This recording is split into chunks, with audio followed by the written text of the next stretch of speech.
How to change language on YouTube. Hi everyone, welcome to the channel. This is Rose and I'm here to guide you on how to change language on YouTube app. Watch the video till the end and without any further ado, let's dive right into the video. First of all, tap open button and launch YouTube application on your device. Make sure to log into your particular account. Now tap profile icon at bottom right corner of the screen.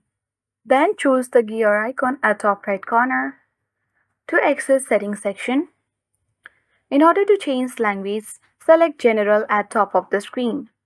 Scroll down, locate App Language and tap App Language. Currently it has been set to English.